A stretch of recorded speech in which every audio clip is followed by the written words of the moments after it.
आपकी स्क्रीन पर दिख रही ये खूबसूरत तस्वीर है भारत चीन सीमा से करीब 25 मील की दूरी पर स्थित तवांग की, जिसने पिछले 6-7 सालों में तेजी से विकास देखा है।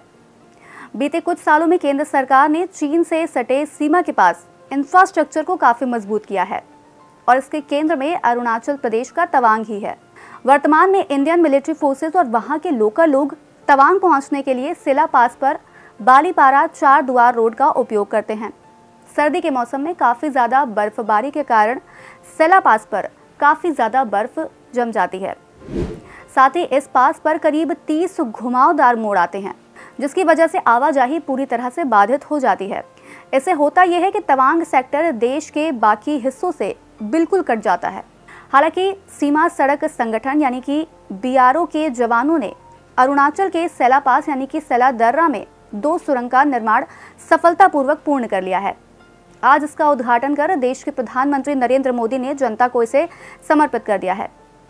ऐसे में जानते हैं कि ये टनल भारत के लिए क्यों खास है और इससे सेना के साथ साथ आम जनमानस को क्या फायदा होगा। सेला टनल दुनिया की सबसे लंबी द्विलेन यानी कि बाई लेन सुरंग है। 13,000 फीट की ऊंचाई पर बनी ये all weather tunnel Arunachal Pradesh के पश्चिम कामेंग और तवांग जिले को जोड़ेगी। इस टनल की नींव PM मोदी ने फरवरी 2019 में रखी थी, जिसकी लागत करीब 697 करोड़ रुपए आकी गई थी।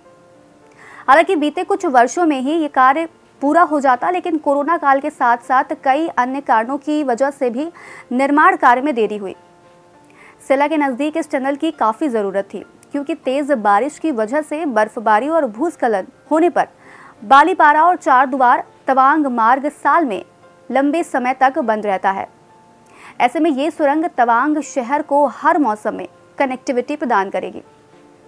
इस परियोजना में कुल 2 सुरंगें शामिल हैं, जिसमें पहली 980 मीटर लंबी सुरंग सिंगल ट्यूब टनल है और दूसरी करीब 1.5 किलोमीटर लंबी सुरंग ट्विन ट्यूब टनल है। इसमें इमरजेंसी के लिए एक एस्केप ट्यूब भी मौजूद है। सेला टनल LAC के काफ़ी करीब होने के कारण रणनीतिक रूप से भी काफ़ी महत्वपूर्ण है। इस टनल का निर्माण पूरा होने के बाद तवांग के जरिए चीन सीमा तक की दूरी करीब 10 किलोमीटर तक घट जाएगी। इतना ही नहीं, असम के तेजपुर और अरुणाचल के तवांग में सेना के जो 4 कोर मुख्यालय स्थित हैं, उनके बीच की दूरी भी करीब 1 घंटे कम हो जाएगी। साथ ही जानकारी ये भी है कि इस सुरंग की वजह से बोमडिला और तवांग के बीच 171 किलोमीटर दूरी काफ़ी सुलभ बन जाएगी और यहाँ हर मौसम में कम समय में पहुँचना मुमकिन हो सकेगा।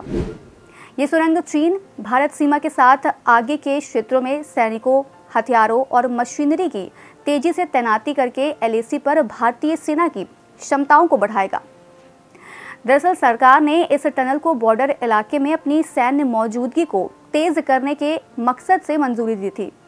1 अप्रैल 2019 से इसका काम शुरू हुआ और टनल के लिए पहला ब्लास्ट 31 अक्टूबर 2019 को किया गया था। इसका निर्माण नई ऑस्ट्रियन टनलिंग तकनीक के तहत किया गया है। इस तकनीक में सुरंग को स्नो लाइन से इतने नीचे बनाया जा रहा है, जिससे सर्दियों के मौसम में बर्फ को हटाने की ज़रूरत ही नहीं पड़ेगी। उपयोगकर्ताओं की सुरक्षा के लिए सुरंगों में एक वेंटिलेशन सिस्टम, पावरफुल लाइटिंग और फायर फाइटिंग सिस्टम भी मौजूद है। साथ ही इसमें प्रतिदिन 3000 कारों और 2000 ट्रकों के गुजरने की भी क्षमता है। तो बस आज कार्यक्रम में इतना ही। हम फिर मिलेंगे कुछ नई जानकारी के साथ। तब तक के लिए मुझे दीजिए इजाज़त। नमस्कार।